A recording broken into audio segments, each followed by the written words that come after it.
Hello guys, my name is Shaima. So today I will show you how to create door panel like this design. Okay. So first things first, you can go to customize, then go to cabinets function. Okay. So this one is base cabinet. You can change to wall cabinet. Then second button here, you can change to folding door wall cabinet.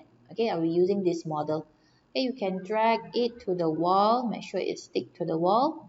Okay, then you can select the door and delete it. Okay, just select the door and press delete button.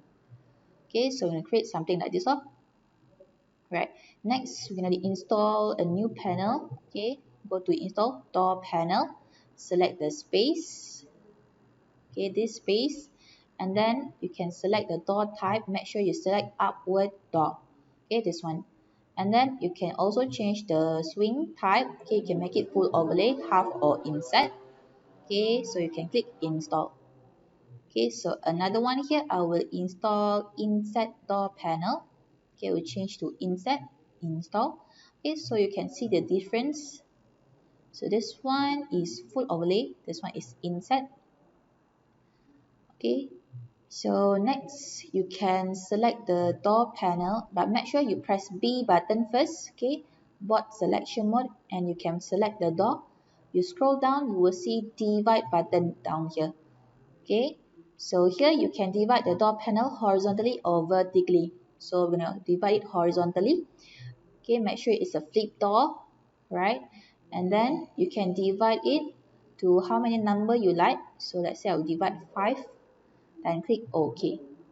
Okay, so this is how it looks like once you divide it. Okay, you can press O button to try and open it. Okay, so this one over here is a swing door. Okay, you can change the door to flip door. Okay, make sure it open upward.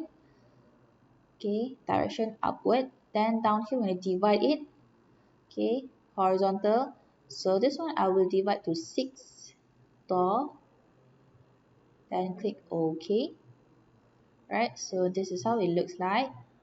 You can press O button to try and open it. Okay, so you guys can try out. Thank you for watching.